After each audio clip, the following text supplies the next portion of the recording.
बिस्मिल्लाहिर्रहमानिर्रहीम। आज मैं आपके लिए लेके आई हूँ बहुत ही ज़बरदस्त सी रेमेडी। आप इसको ट्राई करेंगे तो आपको ज़रूर पसंद आएगी। 100% मैं कह सकती हूँ कि इसके बेहतरीन से रिज़ल्ट्स हैं। मैं ख़ुद भी इसको यूज़ करती हूँ। मैं आंवले, रीठे और सिकाकाई के अंदर मज़ीद कुछ चीज़ें ऐड करके हम इसका बेहतरीन सा शैम्पू तैयार करेंगे। बहुत ज़बरदस्त ये बनेगी। आपके बाल लंबे भी होंगे, घने भी होंगे, खुश्की बहुत ज़्यादा हो जाती है, खुश्की भी ख़त्म होगी और शाइनी और हेल्दी भी लगेंगे।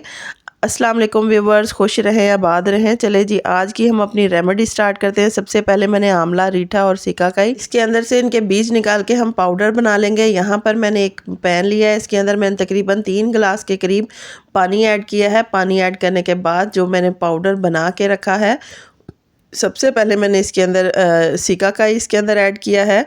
3 से 4 चम्मच के करीब मैं इसके अंदर सिकाकाई ऐड करूँगी। ये आंवला पाउडर है, 3 चम्मच के करीब आंवला पाउडर है और 3 चम्मच के करीब ही मैंने इसके अंदर रीठे का पाउडर ऐड किया है। ये जो तीनों चीज़ें हैं ये हम इक्वल क्वांटिटी में ऐड करेंगे। इसके बाद मैं इसके अंदर ऐड करूँगी मज़ीद, यहाँ पर मैंने अलसी ली है। अलसी का पाउडर भी मैंने इसके अंदर 2 चम्मच के करीब ऐड किया है। इसके साथ मैंने लिया है चावल। चावल जो है वो मैंने घर में ही ग्राइंड कर लिए थे। उसका आटा हम यूज़ नहीं करेंगे, घर में ग्राइंड करके चावल यूज़ करेंगे। वो भी तकरीबन 2 चम्मच के करीब मैंने इसके अंदर ऐड किए हैं। ऐड करने के बाद हम इसको कुक करने के लिए रख देंगे।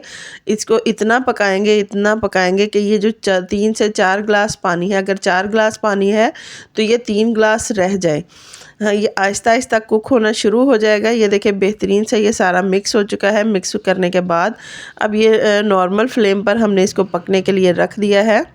इसके अंदर उबाल आना शुरू हो चुका है, पानी उबलना शुरू हो गया है। आंवले, रीठे जो हैं वो आहिस्ता आहिस्ता पकना शुरू हो चुके हैं। अब हम इसके अंदर हल्का हल्का चम्मच हिलाते जाएंगे, क्योंकि इसके अंदर चावल भी थोड़े से मैंने 2 चम्मच के करीब ऐड किए हैं और बाकी चीज़ें भी हैं, ताकि वो नीचे भी ना लगे और ये अच्छी तरीके से कुक हो जाए। 10 से 15 मिनट के अंदर ये बहुत जल्दी कुक हो जाता है। इसको बहुत ज़्यादा कुक करने की ज़रूरत नहीं पड़ती, ओवर इसको कुक करने की भी ज़रूरत नहीं पड़ती। 10-15 मिनट में ये बेहतरीन सा तैयार हो जाता है। ये देखिए तैयार हो चुका है। इसको हम कपड़े की मदद से इसको छान लेंगे। छान कर हम ठंडा करेंगे। ठंडा करने के बाद ये देखिए इसके अंदर 1 चम्मच मैंने विटामिन ई के ऑयल ऐड किया है। आप कैप्सूल जो होते हैं बाज़ार से मिल जाते हैं वो भी ऐड कर सकते हैं। इससे बहुत ही ज़बरदस्त से बालों का नरिशमेंट हो जाती है और बाल नरम और मुलायम हो जाते हैं। और इस शैम्पू यूज़ करने के बाद आपको कंडीशनर यूज़ करने की बिल्कुल भी ज़रूरत नहीं पड़ेगी। बहुत ज़बरदस्त ये विटामिन ई के बहुत से फ़ायदे होते हैं जो आपको इस तरीके से भी मिल सकते हैं। बहुत ही ज़बरदस्त ये देखें गाढ़ा हो गया है, ये बिल्कुल भी पतला नहीं है। लगाना भी बहुत आसान है। इस तरीके से कंटेनर में या जार में आप डालकर इसको अपने वॉशरूम में या अपने कैबिन में रख सकते हैं, ताकि इजीली आप इसको यूज़ कर सकें।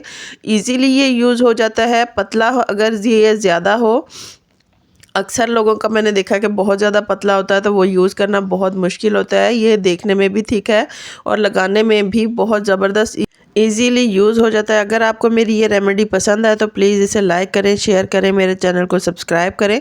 अल्लाह हाफ़िज़।